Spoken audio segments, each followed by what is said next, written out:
This week, join me as I pursue one of the world's most intriguing mysteries, the legend of the lost tribes of Israel.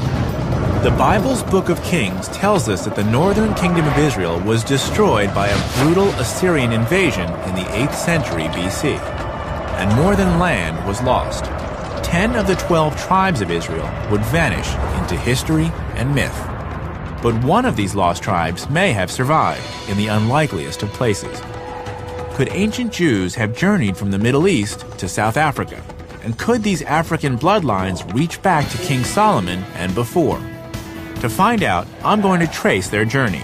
I'll brave an Israeli war zone, fly over the African bush, and explore a 3,000-year-old battlefield and ancient cities of stone. We're digging for the truth, and we're going to extremes to do it. They're a lot bigger than the scorpions in Utah. Oh, don't worry, they get much bigger. Look at the one at your foot.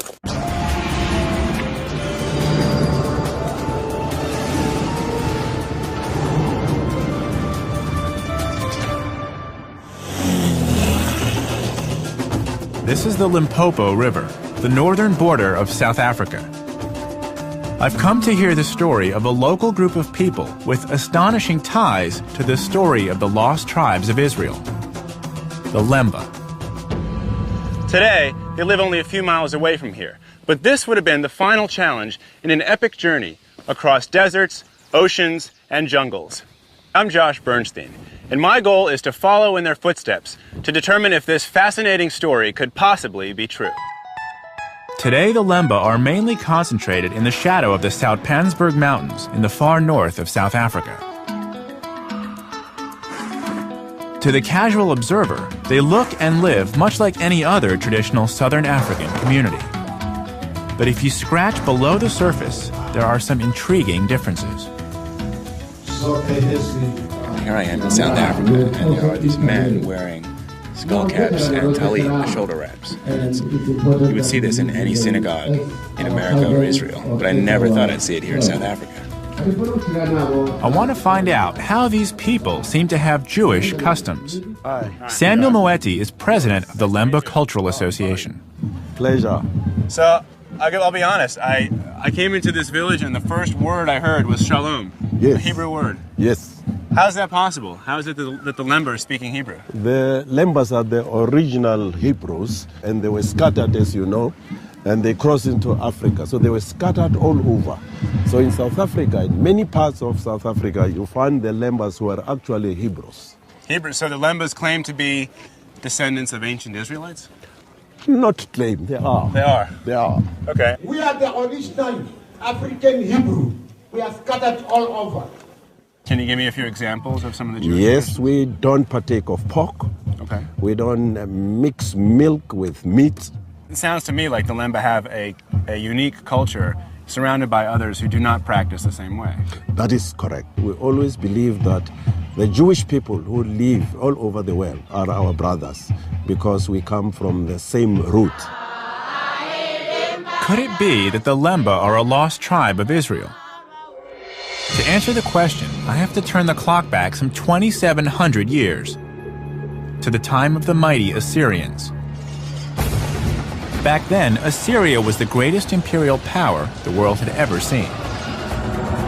And it had set its expansionist sights on the northern kingdom of Israel. The northern kingdom, composed of 10 tribal groups, was completely destroyed. Any surviving Israelites were enslaved and taken to Assyria, what is now the nation-states of Iraq and Syria. Little is known about the fate of these lost tribes, but for 2,700 years, hope remained. Could the Israelites have regrouped? Could some have escaped their captors and fled? Could a group of wandering Israelites have survived the elements and continued on, faithful in some land far from home? Jerusalem. There's no place more associated with the Jewish people.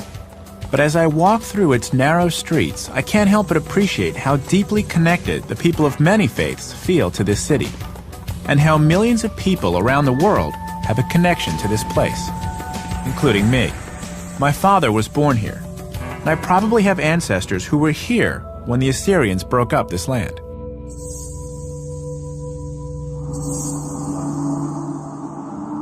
One of my relatives has told me that my grandparents are buried in this very graveyard on the Mount of Olives.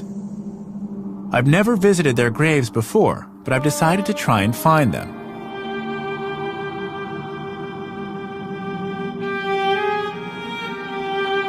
So after 10 minutes of wandering, I found them. So this is my grandmother. This is my grandfather. This is my great-grandmother. My great-grandfather. This actually means something to me. There's a connection for me that speaks to what the significance of heritage is. And for the Lemba, I understand why they might be interested in claiming some historical identity with Jerusalem. This is only 2 generations ago. For them, it's thousands of generations. People have claimed to have found lost tribes all over the world, from Siberia to Australia. Some of the first Europeans to land in the Americas assumed the natives were lost tribes and even tried to communicate with them in Hebrew. Historian Hillel Halkin has written a book about the lost tribes and thinks that they could still exist today. Hillel, why are you so passionate about the lost tribes of Israel? The lost tribe myth really is, through Jewish eyes, among other things, a story of tough Jews, living still like the Jews' biblical ancestors, independent, warrior-like, fearless, all the things that Jews in the diaspora over the ages generally were not. Was this the first Jewish diaspora then? Yes. So we have some archaeological evidence, besides Syrian inscriptions, to show that these Israelites were deported to various parts of the Assyrian Empire. But after that, they disappear from history. What's the big deal with being a lost tribe? What is the attraction for these people to claim, I was one of the lost tribes of Israel? Well, the big deal, you have to understand, is not so much that people are claiming to be lost tribes, but the fact that the Christian and the Jewish world have been looking for hundreds or even thousands of years for the lost tribe. It's the search for the lost tribes that is really the historically fascinating phenomenon. By now, the trail left by the lost tribes has gone cold. But perhaps the Lemba's oral history, handed down over the generations, can help us make a connection to the lost tribes of Israel. The Lemba's story goes like this. Thousands of years ago, they were forced out of Israel and settled in a place called Senna, which is believed to be the present-day Yemen. There, they lived as traders and craftsmen until war or natural disaster pushed them across the Red Sea and into Africa. Then began a slow migration south. Along the way, according to the Lemba, they built great stone cities. It's a claim that's fascinated archaeologists. Why? Because the ruins of ancient stone cities still exist in southern Africa today. It's also where I need to be exploring next. I had no idea how big this site was.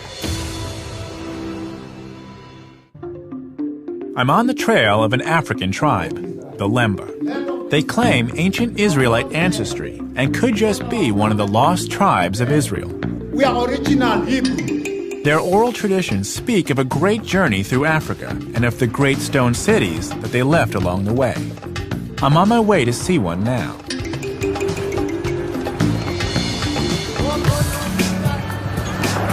The city of stone I'm going to is called Machema, and it's only a few kilometers down this road. Not many people know about this place. In fact, it's hidden on a huge cattle ranch, and I've had to get special permission to explore it. It's very rarely visited, even by archaeologists. I'm hoping it still has some clues to the Lemba's story. Magdal? Hello. Hello. Hop on in. To help me make sense of it, I've asked historian Dr. Magdal LaRue to come with me to the site. She's been studying the Lemba for years and has just published a book on the similarities between their social customs and those of the Old Testament Israelites. So Magda, there are specific parallels between the religious practices of the Lemba today and the religious practices of ancient Israelites. Definitely. They've got remnants of an ancient type of Israelite religion. So in a way, they conserve this very special ancient type of It's like old school religion. Yes. But how do they maintain that religious identity How'd they keep it intact for so many years when there was this long journey from Israel down to South Africa? You see, that's a question. I think it's by means of their oral traditions. But they kept themselves separate from other groups. They lived with other peoples, moving with them, migrated southwards. Oh, that is one of their salient characteristics, is that they keep up their culture. They just live it. You know, Is this cultural resilience the key to the Lemba's survival during their epic journey across 4,000 miles of land and sea? And could there still be any physical evidence here at Machima which supports the Lemba's claim to having made the journey? This once thriving settlement is now easy to miss, so we've asked one of the farm workers to take us to the site. Waiting for us at the top is archaeologist Richard Wade. He believes he's found some material evidence which links this site with both Yemen and Zimbabwe, two of the places the Lemba say they traveled through. Come and have a look at these amazing things here. There's a potter's weaving weight. A potter's weaving weight. Saw this thing. It's the form of a spinning jenny, and this, of course, is found in Yemen. But basically, this, apart from that, look what else. This is an amazing, I would say, not decoration, but inscription. I've seen this before. You make out some sort of a letter, followed by a dot, followed by another letter, followed by another sort of a letter, and a dot, and another letter. Or is it just decoration? Yeah. But the problem is we find this in Yemen. This, Yes. you just found this, correct? Yeah, it was lying. Was just right sitting there. here? Yeah, there's another And few this- potsherds here. Just This potsherds. tells you what? Well, this is a weaver. There was weaving done here. There was cotton grown. There was something with the trade. And the only people who do that are basically mentioned by the oral traditions of the Basena people or the Lemba. So this says the Lemba were not just living here; they were actually they had a big enough community that they were weaving. Yes, this is like a castle with almost a little kingdom, possibly. Richard believes the Lemba of Machima shared more than ancient technologies with the Israelites of Yemen. They shared the same culture. The inscription that's written into that wall is significant because it ties this place with other Lemba communities. I would say so. Cylindrical tower. It seems both experts are convinced this place is definitely the work of ancient Lemba communities. The question that I'm wondering is that this is a significant amount of work. Is there anything physically, archaeologically, that was found here that connects the Lemba with other places that they claim to have traveled through? Yes, there are amazing collections of beads which are found here and are found in Zimbabwe, but it's a specific collection of beads. I'm not talking just about one or two of them. And these beads are directly related to Tarim and Sayut, where the harbors are of the Sena people, originally coming through from Yemen. But nowhere else. So these beads, I'll just take a look at them real quick, reinforce the Lemba's claim Very much. that they did indeed travel from Israel into Yemen and then south through Africa. This is actually the first physical proof I've gotten of the people here coming from someplace to the north. And the Lemba today claim this as their heritage. Then it is. The most intriguing feature at the Machima site is the remains of a mysterious conical tower, which still has archaeologists scratching their heads. But I'm not really clear what it was used for. Nobody really could tell you unless they lived there. But is it a lookout tower? No, it's too low for the rest. You would have your lookout tower higher there. So we have a very significant, well-made little conical tower, which is very much the only one I've ever seen south of Zimbabwe. Really? Oh, yes. Zimbabwe's Great Enclosure has got the large one. There's quite a few there. There's a small one, but this is not seen in South Africa. A Zimbabwe connection is interesting because that's one of the places the Lemba say they traveled through. And these are the Lemba. Then this was built by the same people who built the one in Zimbabwe? Definitely the same people. The same stonework is here, the same bead types, the same weaving technology. Richard lays out some convincing evidence that the Lemba did indeed build this place, and could also have built the largest ancient stone city in sub-Saharan Africa, where I'm heading next. The ruins of Great Zimbabwe. It might be a bit of a long shot, but it's definitely worth a closer look. It's a really long drive, so I'm going to catch a ride with a local pilot. This'll also give me a chance to see what the Lemba would have been up against on their long trek through the African bush. By the time I find out that this little plane isn't stable on windy days, it's too late. And we're off.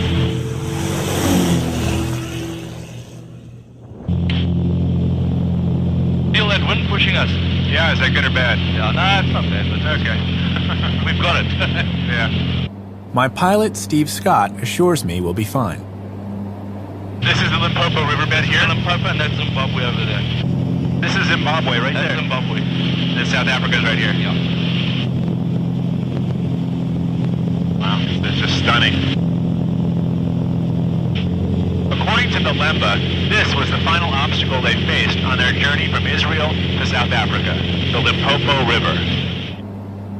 It's the dry season now, but it's still full of crocodiles, just one of the wild animals anyone trying to cross this land on foot has to steer clear of. And there would have been a lot more of them back when the Lemba say they made their journey.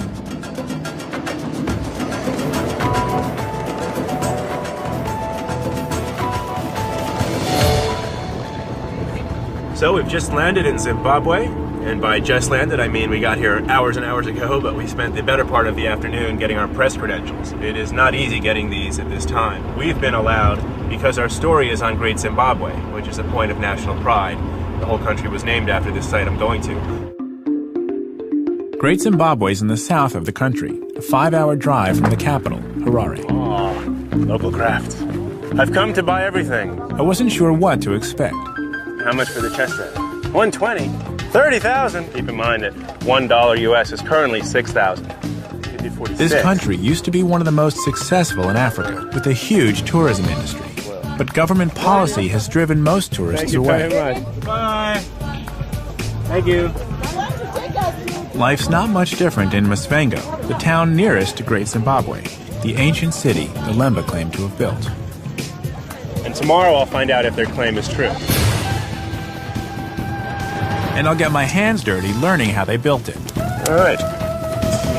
I have made fire. I'm on the trail of an amazing group of people who now live in southern Africa, but claim to have made an epic journey to get there.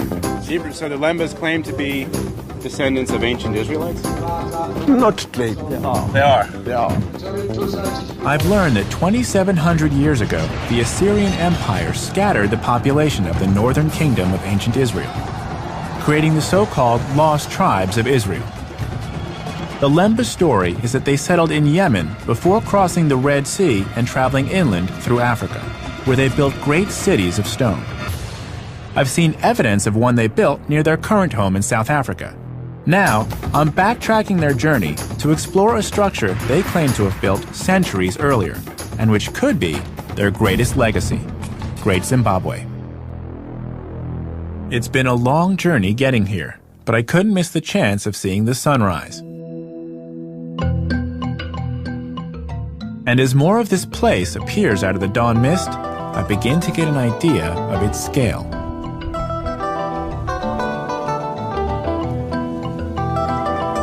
The site covers an area of 4 square miles, the largest ancient stone city in sub-Saharan Africa. As I walk around, I can imagine this place as a bustling community, the hub of an empire that ruled over a vast area of southern Africa, a center for trade from far and wide. The Zimbabweans are very proud of it, and who can blame them? I'm here to meet Dr. Edward Matenga, the site's curator and an expert on the history of Great Zimbabwe. Wow.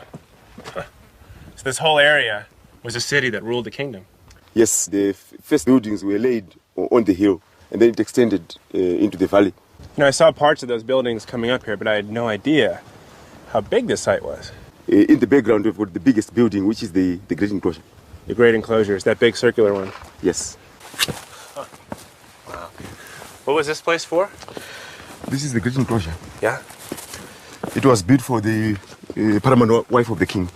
For the first wife of the king? Yes. So Edward tells me that the Great Enclosure was the last structure at the site to be built, around 1400 AD. What I really want to see is the conical tower that Richard Wade says is the same as the one we saw at Machima. It's called the conical tower. Conical tower. What was it used for? Your guess is as good as mine. It wasn't used for anything other than being a sort of a ceremonial monument. Really? Is there an entrance? A door? No. So I don't get it. It's just a big cone of rock. Yeah, it's all sort of it's pegged in stones, and there's no entrance. As Richard Wade told me, no one knows for sure what these towers were for. But the fact that both Machima and Great Zimbabwe have them supports the claim that the same people were involved in building both sites. Which brings me to the big question. Edward, who built this place? This site was built by ancestral Shona communities. The Shona today are the predominant inhabitants of Zimbabwe. They are a segment of the Bantu. Edward believes that it's his ancestors, the Shona, who built this place. So where does that leave the Lemba? So this entire community was built by the Shona? Yes, sir. This is the only site, as I told you. There are about 300 sites. Historian Magda LaRue told me that the Lemba lived and worked alongside other communities while maintaining their own identity and culture. So it's still possible that the Lemba were involved in this place's construction. And since this type of architecture was unique in Africa at the time, maybe it was the Lemba who provided the equally unique stonework seen here at Great Zimbabwe. They've only been prestige. Whoever built this place, it was a real feat of engineering. These walls are solid granite, not soft sandstone. You said that there were 15 million stones put in this wall? Yes, this was a big job. How could they have found or quarried so much stone? I can show you one of the quarries, which is not very far from Grispa.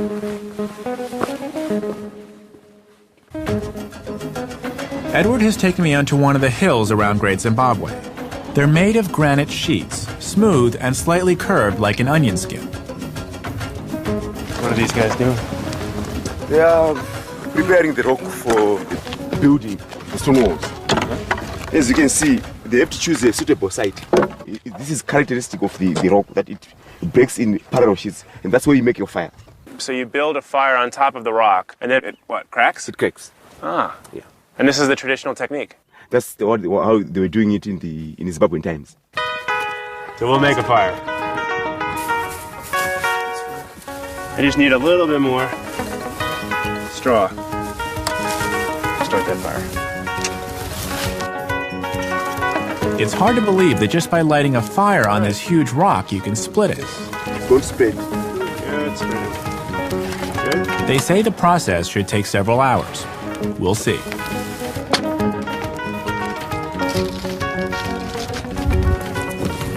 Gotta keep stoking the fire.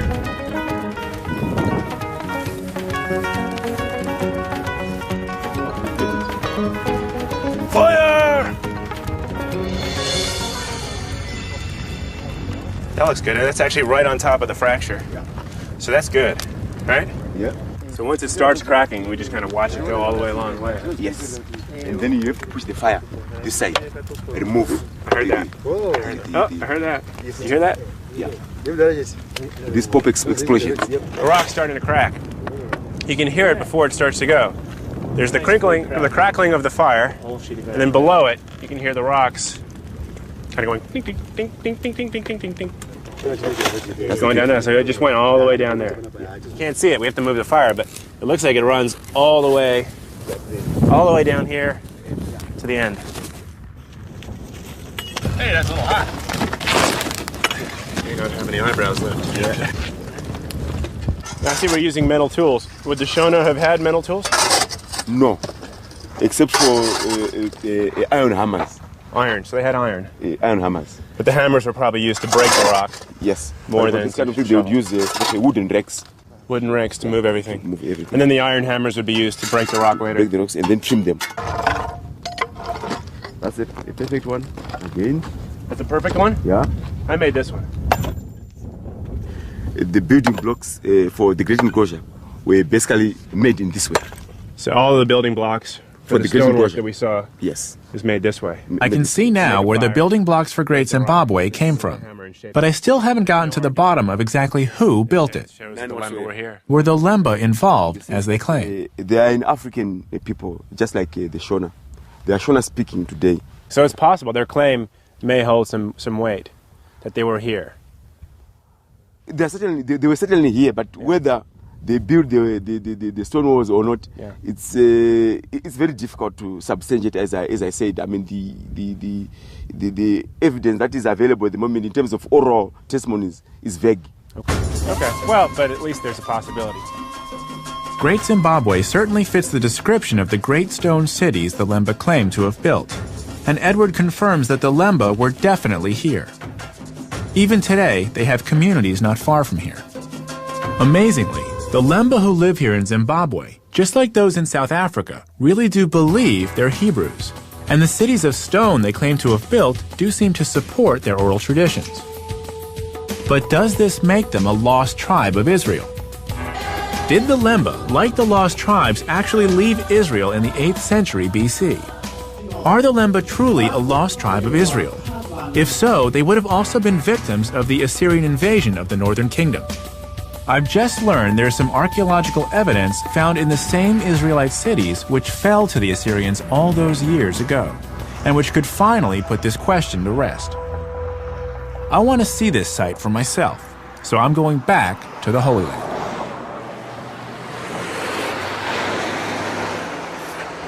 I'm now in Israel, just a few miles north of Jerusalem. I'm on my way to Shomron, which in English is Samaria. During the time of the Northern Kingdom, Samaria was its capital, and there was a lot of fighting going on. 2,700 years later, there still is. This place is a war zone right in the middle of the West Bank, or occupied territories. So I've had to take a few extra precautions to get there. This is Yitzchak. Shalom. And this is my armored truck to get there. It's 2 inches of solid steel. Yes. Solid steel. And the windows? Also 2 inches. 2 inches bulletproof glass. I'm hoping we won't need to use it, but again, we've taken every precaution because this place is not secure. Yalla?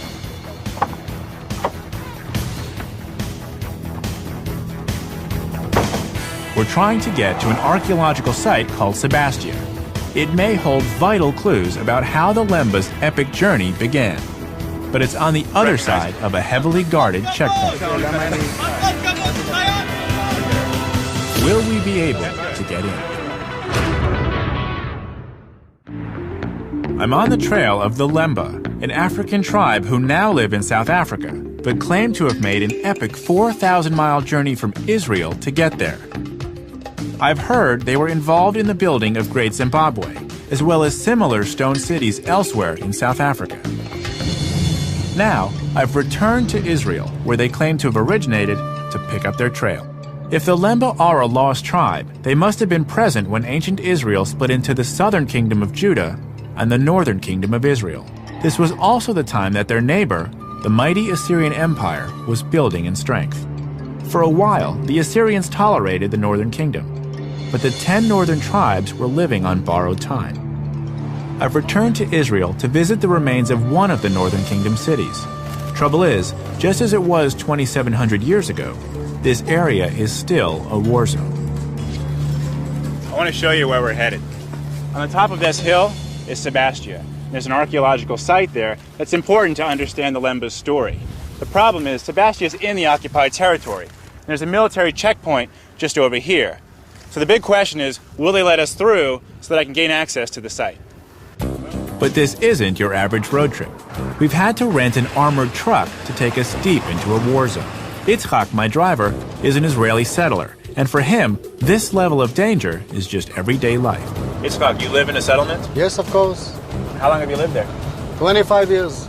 Should I be concerned that I'm going into the occupied territory? I cannot promise you that nothing not happen to you. Right. You can't promise. No promises. I could get shot. Everybody can shot. Everyone gets shot. Where I come from, everyone doesn't get shot. Everyone goes to the mall, watches TV, and gets fat. The Israeli settlers live alongside Palestinian communities, but only with massive military protection. It definitely looks like a war zone. Look at the tanks. 2,700 years ago, it was just as tense. That's when the Assyrian Empire bore down on what is now the West Bank. The Bible tells us what happened in the second book of Kings, chapter 17. Then the king of Assyria came up throughout all the land. and went up to Samaria, and besieged it 3 years. In the 9th year of Hoshea, the king of Assyria took Samaria and carried Israel away. This is where they remained in exile.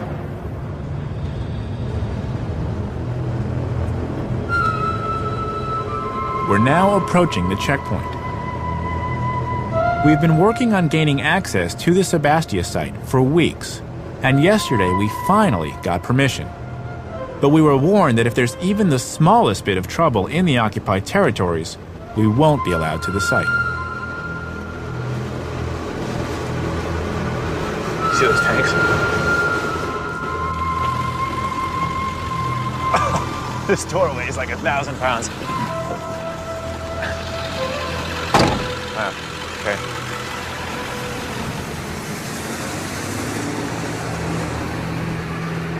Dame de Bel Anglit? So I want to go to Sebastia, the archaeological site.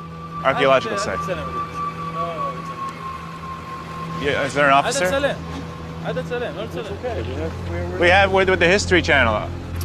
يفشل الكنس كان. And yesh, how do you say permission? You know the word permission? Yesh lanu permission. It's my horrible Hebrew, you know. I forget all. When he has a rifle, you tend to forget all the words. It's dangerous? Really?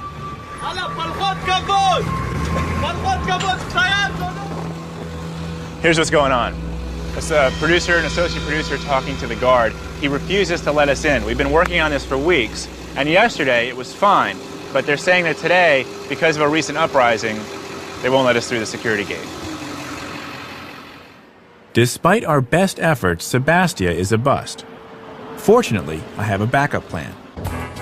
There's another ancient city which fell to the Assyrians, a place where the lost tribe story may have begun, and where the Lemba might have started their journey. It's called Megiddo, but you might know it by its other name, Armageddon. Megiddo appears in the Old Testament, and in the New Testament, the same location is called Armageddon, the place where the book of Revelation claims the final battle between good and evil will be fought. Today, it's an important archaeological site, but in the 8th century BC, this place was a battlefield. Trade items that the Egyptians were interested in. Archaeologist Israel Finkelstein is director of the Megiddo expedition and an expert on the ancient kingdoms of Israel. He's agreed to tell me more about this site and the city of Megiddo's extensive influence. Well, it was quite a big state. It was the most prosperous state in the Levant at that time. They reached all the way, I mean, you can hear about them from the information given to you by their neighbors. So the king of Moab is complaining. Well, the king of Damascus is complaining that they took territory from him in the north. The king of Assyria, the great king of Assyria, is saying that King Ahab of the northern kingdom came to fight, at Karkar against the Assyrians with a huge army of chariots. So according to all this, they were very powerful in the 9th century. So at this location, these people, they said there was about 1,000 people living here. Something like that. They were able to become significantly powerful so that the Assyrians, who were a powerhouse of their own, actually respected them. Yes, no doubt about that. In the beginning, before Assyria became, so to speak, a devouring empire, in the beginning there was some sort of relationship between Assyria and the Northern Kingdom, and at a certain period of time, even the Northern Kingdom was an ally of the Assyrians. I mean, of course, a weaker ally, but still an ally under the sphere of influence of Assyria. But then, in the second half of the 8th century, things changed, and the Assyrians were interested in simply ruling over those territories and taking them over. Eventually, the Assyrians' patience ran out, and they would no longer tolerate challenges to their power. They had set their sights on empire.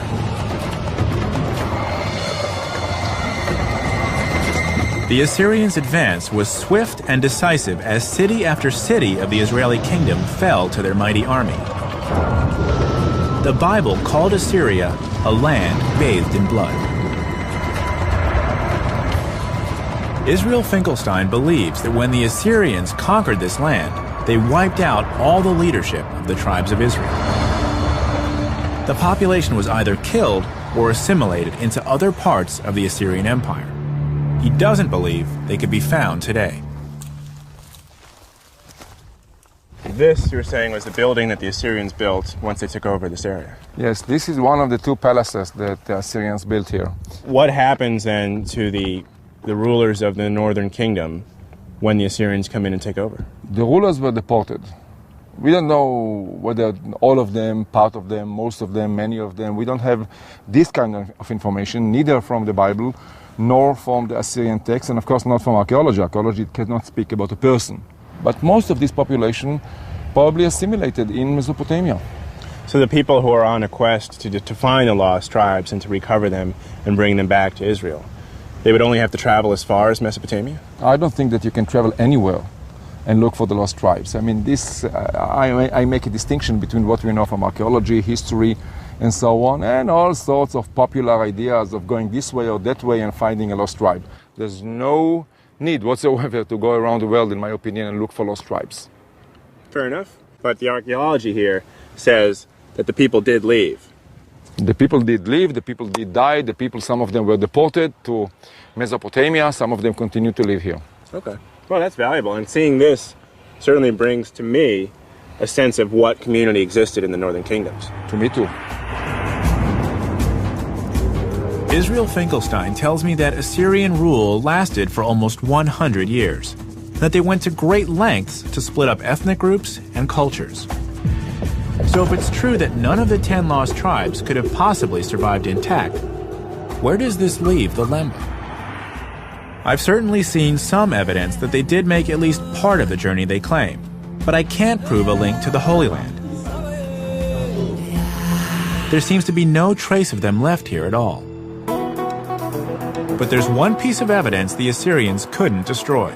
If the Lemba's claim is true, the proof should be in their blood. It's now possible to trace the Lemba's ancestry through their DNA, and that's just what scientists in South Africa have done. I'm going back to the Lemba's current homeland to find out the truth behind this fascinating mystery. Doctor? I've returned to South Africa, the current home of the Lemba, an African tribe who call themselves Original Hebrews. We've traced the journey they claim to have made across the whole continent of Africa. I've seen evidence the Lemba were traders and craftsmen, and that they helped build great stone cities in Zimbabwe and South Africa. But it's proven very difficult to locate any evidence linking the Lemba to the famous lost tribes of Israel. But I'm not finished yet. In fact, there could still be solid proof behind their claim to Jewish ancestry. That's why I've come to Johannesburg.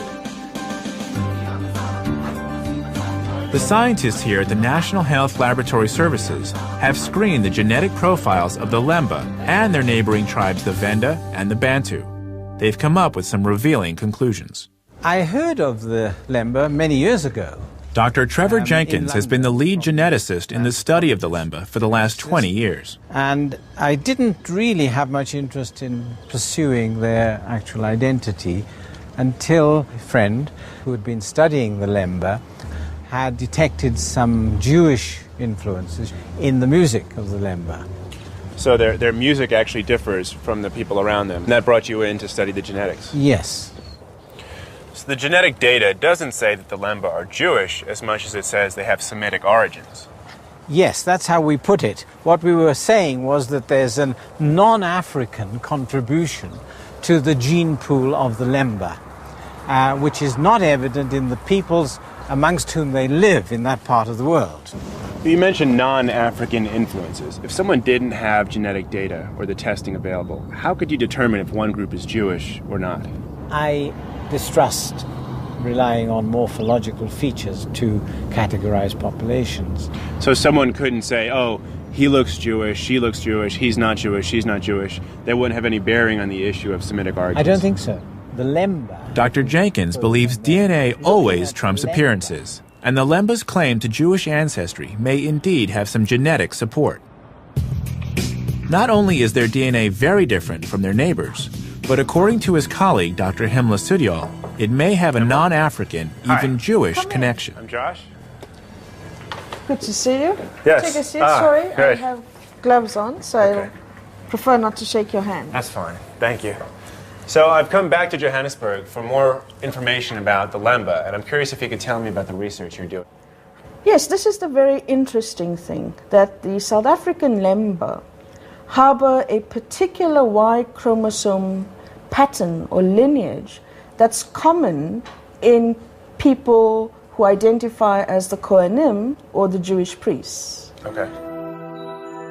In the Jewish tradition, the Kohanim are part of the priestly caste. Amazingly, scientists have isolated a strand of DNA that's strongly associated with the Kohanim. It's called the Kohen modal haplotype, and it's almost exclusive to Jews who claim the priestly heritage.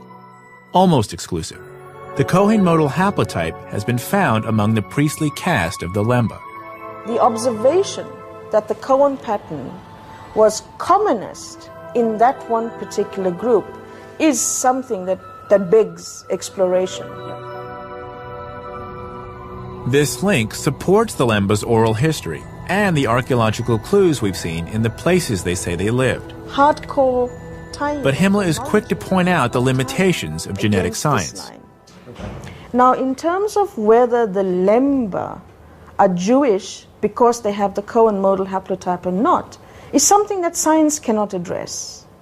Because cultural identity is a social construct.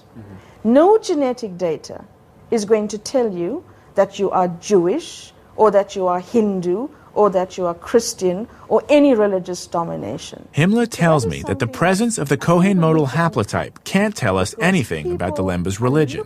Yet just as remarkably, it can tell us where their ancestors came from, and it's not in Africa. There is this interesting genetic information showing us that some of the original founders did come from other parts of the world, other than Africa. From our data, I would put my money on saying it's the Middle East.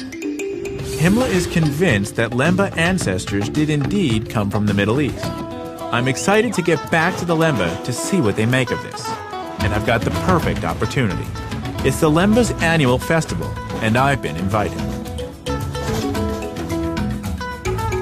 It's hard to believe that these people, who to the casual observer look just like the other African communities they live among, actually do have DNA passed down from Middle Eastern forefathers. This proves that when it comes to race, looks really can be deceiving. This annual festival is a chance for the oral history and traditional songs of the Lemba to be passed on to the next generation. This song tells the story of the Lemba's journey all the way from Israel to South Africa. Having traced this journey, I'm eager to hear what Samuel Moeti thinks about the DNA evidence. So the genetic testing actually proved to the doubters what you and your forefathers have been saying for generations. That must be exciting news. It is. I'll be honest, I hadn't heard of the Lemba. I knew very little about the people.